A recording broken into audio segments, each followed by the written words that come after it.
Why are you ignoring me? I've decided not to engage with strangers. I understand. I'll continue living with my in-laws. They completely ignore me.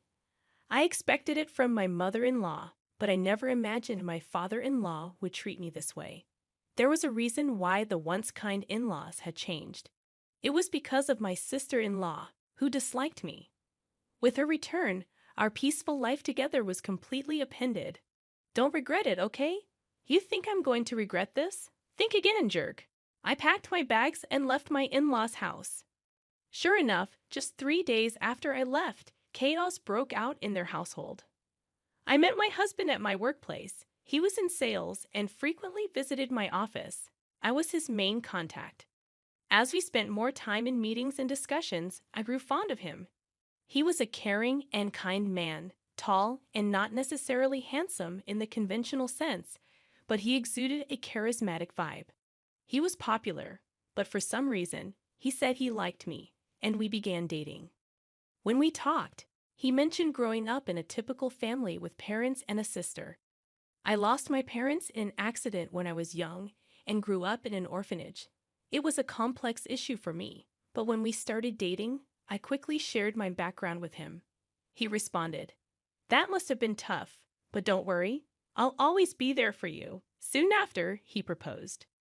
From the beginning, my husband intended our relationship to head towards marriage and quickly introduced me to his parents. During the introduction, I told them about growing up in the orphanage.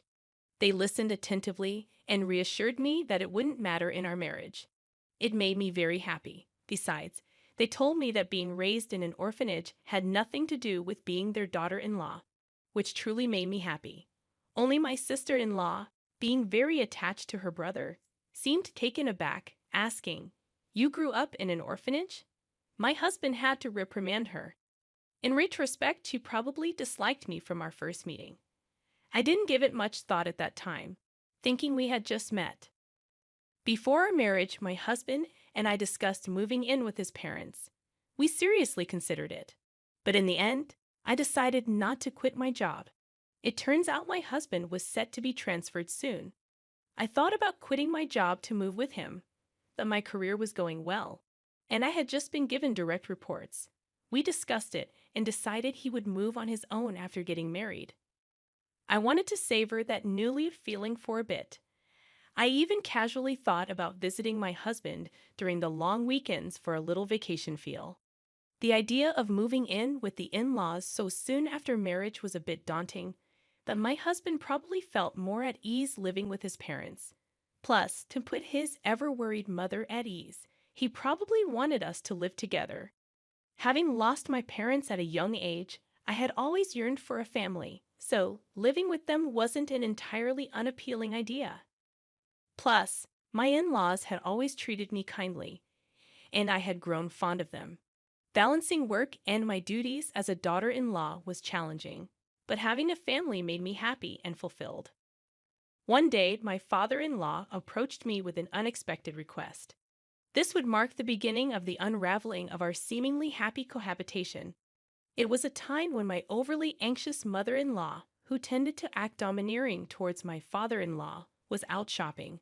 I was about to start cleaning on my day off when my father-in-law asked to speak with me. "What's the matter?" "Well, I don't want my wife to know, but I'm taking a leave from work." A leave. He explained that he had been having problems with his boss and coworkers, and his health had deteriorated to the point where he had no choice but to take a leave.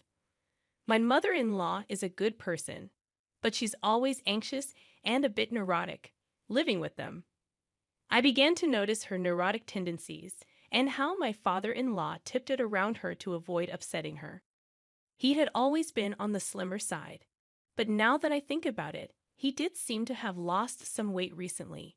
It would be nice if my mother-in-law was the type to genuinely worry about my father-in-law's weight loss. However, when he had previously taken a sick day due to a cold, she remarked, "A cold. All of your colleagues are at executive levels by now. It's because you're always taking days off claiming bad health or colds. That's why you don't get promoted." Rather than showing concern, she was the kind to give him a hard kick in the pants. He probably tried his best to push through, no matter how poor his health was. However, his condition worsened, and he secretly took multiple sick days to visit the hospital. He was both mentally and physically at his limit. With his frequent early departures, tardiness, and absences, there was talk of him possibly taking a temporary leave from work. But my father-in-law didn't want to upset my mother-in-law under any circumstances. If he were to suggest taking a leave of absence, it's obvious that she would explode in anger.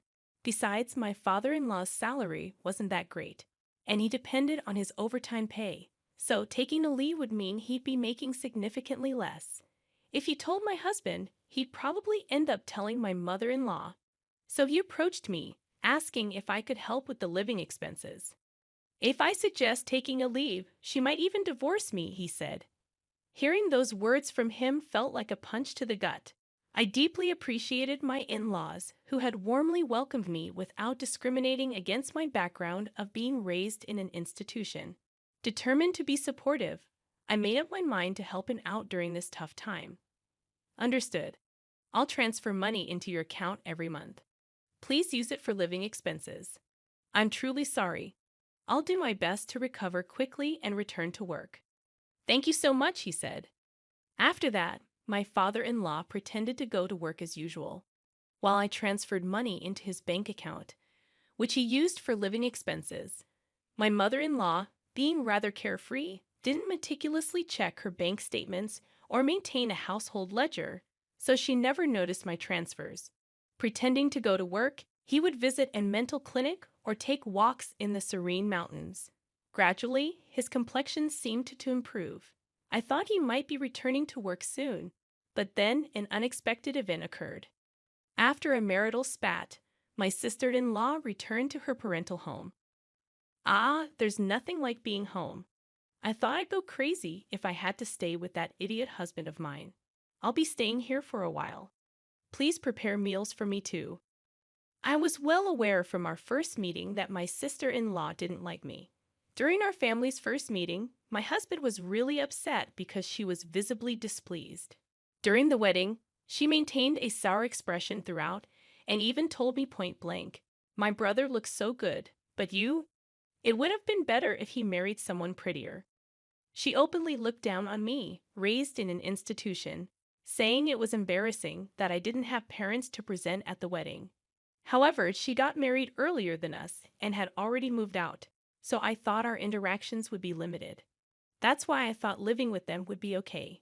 If she had been living at home, I wouldn't have even considered moving in, knowing the daily jibes I would receive. Still, I thought this visit was just temporary due to her marital problems and expected her to leave within a few days. Despite her stern behavior towards my father-in-law, my mother-in-law was never harsh towards me. Even if my sister-in-law had made snide comments, I believed my mother-in-law would have defended me. But I was wrong. One day when I returned from work, something seemed off about my mother-in-law's behavior. Is something wrong? She seemed distant, not engaging in her usual conversation. When I asked, she responded, "Did you know you've been bad-mouthing me behind my back?" "What? I've never said anything bad about you. You've always been kind to me, and I'm truly grateful. Why would I badmouth you?" "You've been playing the good daughter-in-law card all this time, but you've been bad-mouthing me on the side. Fine, whatever." Saying this, she left the room. In the hallway, my sister-in-law was smirking. "Looks like you've fallen out of favor. Did your true colors show? Being raised in an institution, your background really does show, huh? It's better not to badmouth people, you know." "I haven't said anything bad about her." "Oh, the neighbors seem to have heard it. After I returned home after such a long time, they told me that you've been constantly criticizing her." "What? Who are these neighbors? Look, it's been a while since I got married and moved out, so I've kind of forgotten the names of the neighbors. I've never said any of those things. Stop making things up." "Oh my, how rude, Mom. She's calling me a liar and bullying me." Saying this, she entered my mother-in-law's room. After that, my sister-in-law's malicious behavior escalated. She claimed I told her to sleep in the corridor and take the last bath because she's just a lodger. She complained to my mother-in-law about every little thing. Every time, I had to explain that I hadn't said or done any such thing. However, my mother-in-law seemed to be completely taken in by my sister-in-law's words and seemed to be under her influence. My sister-in-law continued her day, making me wonder if she intended to stay indefinitely. With these worries, I headed home with a heavy heart. I'm home. Previously, my mother-in-law would cheerfully greet me with welcome back. Now, there was silence. I'll get dinner ready, I said, stepping into the living room. I was shocked. Normally, my sister-in-law would nag me to prepare dinner quickly, but now my mother-in-law, father-in-law, and sister-in-law were all eating sushi together. Surprised, my sister-in-law said, "Oh, it looks like someone who isn't family is home. You're not thinking of having sushi, are you?" Without even glancing at me, my mother-in-law continued eating while watching TV. "If you wanted sushi, you should have said so." I rushed home after shopping. No one asked for that. "Hey, Mom, Dad, I went out with my friends during the day and got some delicious pudding. Let's eat together." As my sister-in-law said that without paying any mind to me, the three of them started eating the pudding. I was exhausted from work and didn't have the energy to get upset, so I went to my room without eating. The next day, my sister-in-law said she was going out with friends and asked me to drive her to the station. I obviously declined since it was a weekday and I had work. Even if we were headed in the same direction, it would be a completely different route, and she wanted to leave close to noon. There's no way I could take her. "Just take a day off. It's fine. Your cute little sis-in-law just wants a ride." She never had the chance to relax and hang out after she got married, right? Can't you be a bit kinder to her? Now, with all due respect, didn't you go out with friends last night after getting a late-night call? Seems like you've been going out almost every day since you came home. I have work. Please take the bus or train. My mother-in-law and sister-in-law were murmuring in the background, but I was fed up. I left for work. However, that night, the defining event that made me decide to leave this house took place. I got held up at work and returned home after picking up some groceries, expecting to be berated. It had started raining by the time I left the office, and it was pouring so hard that even getting in and out of the car, I was drenched. I wondered what nasty trick would be played on me tonight. But when I got home, the three of them were eating takeout just like the day before, no greeting, acting as if they didn't even notice my return. But I've grown used to this treatment. I glanced toward the courtyard from the hallway and saw something placed in the center of the garden. Taking a closer look, it was my belongings. A designer bag I bought with my first paycheck, shoes that were my first birthday gift from my husband, and even my computer that I used for work at home was soaked. As I was in shock, my sister-in-law said with a smirk, "I felt so grossed out having a stranger's things in the house. I threw them out, flaunting a designer bag like that. How arrogant of you." Neither of my in-laws said a word about her outrageous behavior. Why didn't you stop her? Have I done something to you? Do you really believe her lies that I've been bad-mouthing you, bullying her? Aren't you mad at her for what she did? My mother-in-law avoided my gaze, staying silent. Why won't you say anything? I can't talk to strangers. I can't be friendly with someone who's not family. My mother-in-law wouldn't even look at me. My sister-in-law grinned, waiting for my rebuttal. Wait, where's my father-in-law? I'm the one supporting him during his time off. I'm the one helping out with the finances in this house. Sure, I did it out of gratitude, but shouldn't he defend me now? Surely, he'd be on my side. Hoping for support, I looked at him, but he walked past me without a word and went into his room. That was the breaking point for me. "I see, I've had enough." "Oh, are you mad?" "I'm sorry. To be honest, I never liked you from the beginning, you know? Being raised in an institution and all. Just don't regret this, like I would, loser." I packed my things and prepared to leave immediately. Seeing me in this state, only my father-in-law seemed flustered since he was the one depending on me financially. Still, he didn't try to stop me or defend me. I was completely done with his apathy. My husband's work assignment was quite far away. but I wanted to leave this house as soon as possible. I quickly got in my car and drove to him. I never once confided in my husband about all this. I doubt my mother-in-law told him about my sister-in-law coming back home. If he had known, he would have contacted me, knowing I don't get along with her. But my husband never mentioned anything about my sister-in-law in his calls or messages. I never felt anything off about my husband's behavior, but perhaps he's being manipulated by her, fed lies about various things. Even now, as I head to him, he might treat me with the same cold attitude as them. My heart was exhausted, feeling so suspicious even towards my husband, whom I trust most. If he's of the same mind and attitude as them, maybe divorce is the only option. That's how deeply distressed I felt. When I arrived at his out-of-state apartment, he hadn't returned yet, perhaps busy since it was the end of the month. As I waited, my husband energetically entered the apartment, maybe having noticed the lights. "What if you were coming? You should have told me. I would have come home earlier." "What a surprise, no, just seeing your face." He immediately greeted me with a radiant smile. The relief of seeing him happy to see me combined with the humiliation from my in-laws' house made a mixture of emotions flood out. And I broke down crying. What happened? Did I say something wrong? Seriously, what's going on? It seemed my husband had no idea about the treatment I received at his parents' house. I composed myself, knowing I had to clearly explain everything to him, and began to recount everything. How I've been financially assisting his father who took medical leave, without telling his wife that his sister had returned and was now staying at their parents' home. That she'd been feeding his mother lies about me, turning her cold towards me, how they referred to me as an outsider, how they ignored me, left my belongings out in the rain and ruined them.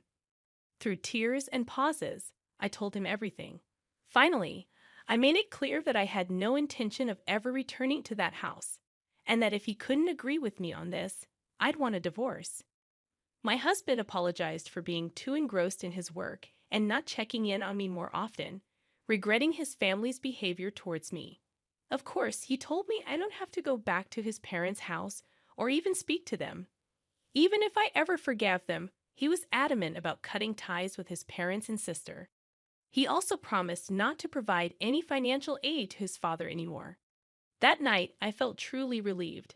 The tension I had been holding melted away, and I had a peaceful sleep by his side. After that, I never returned to my in-laws' house. While commuting from my husband's out-of-state place was not feasible, I had already approached my company about working remotely. Since my sister-in-law and mother-in-law started treating me harshly, my job doesn't necessarily require being in the office, and many of my colleagues and superiors also work remotely. While I had to visit the office a few times a month, several colleagues lived even further away, so switching to remote work wasn't a problem. I hadn't truly experienced married life since moving in with his family and dealing with my sister-in-law's bullying, but now we could finally live like newlyweds. Just as I was setting up my remote workstation, predictably, my sister-in-law contacted me. It turned out the day after I left their house was the day my father-in-law was supposed to get paid. My mother-in-law usually withdraws a certain amount and transfers it to their household account on payday. But this time she couldn't. Until now, I have been supplementing my father-in-law's reduced salary due to his time off. Upon checking their balance, my mother-in-law confronted him, and he confessed that I had been helping them financially. "Hey, why didn't you tell me you were covering the living expenses?" "He told me not to, saying he didn't want you to know, so I kept it a secret. Anyway, we're running out of money for living expenses, and there's no one to cook or do laundry. The room is a mess. As his wife, you need to come back and take care of these things and transfer money quickly." How heartless. I told you, didn't I? I don't regret this. I have no intention of going back to that house or continuing as your maid. Why should I help people who hate me, destroy my belongings, and treat me like this? Aren't you his wife? Without your help, we can't pay the electricity or gas bills. We can't even go shopping. That's why I said it. I'm an outsider, so it's none of my business, right? I hung up, ignoring my sister-in-law's ranting. She and my mother-in-law kept pestering me with calls and messages, but I ignored all of them. Even after my husband returned from work, the persistent calls from them continued. When my husband answered, he told them firmly, "I'll never forgive you for how you treated her, and I'm never sending her back to you. I'm not coming back either. I don't consider you my family anymore. Stay away from my wife, or you'll regret it." Given that my sister-in-law adored her brother, and my mother-in-law heavily relied on him, they were probably in shock. A few days later, I received a call from my father-in-law. He said living with my mother-in-law and sister-in-law was becoming unbearable, and he begged me to continue the financial assistance. I'm still grateful for them accepting me, who grew up in an orphanage when they married. But they didn't support me in my time of need, despite all the financial help I provided. I don't owe them anything. Why should I help those who joined others in ignoring me? I'll never assist you again. And with that, I ended the call. Later on, my relentless mother-in-law and sister-in-law audaciously showed up at my workplace. Since I was already working remotely and had a bad feeling about them, I'd informed my company about the situation. The security was alerted immediately. Apparently, they caused a scene, demanding that the company force me to send money back home. Upon hearing this, my husband said, "Report them to the police." Colleagues at my company were supportive, saying, "I can't believe you lived with those people. Focus on your remote work with your husband." As for my in-laws, my father-in-law's health deteriorated under the pressure from my mother-in-law and sister-in-law, and he'd eventually resigned. My sister-in-law tried to return to her husband's family, but he refused to take her back. The small town quickly caught wind of her drama at my workplace. Given the embarrassment, there was an uproar at her in-laws' place. The original reason for the fight between my sister-in-law and her husband was her affair. This incident added to their issues, leading to an immediate decision to divorce. Without a home, my in-laws and sister-in-law moved to a cheap apartment, managing to get by on part-time jobs. As for my husband and me, we're finally living peaceful days, feeling mentally and physically fulfilled. Recently, we found out we're expecting a child and are overjoyed. We're looking forward to the day we meet our baby, cherishing our time together.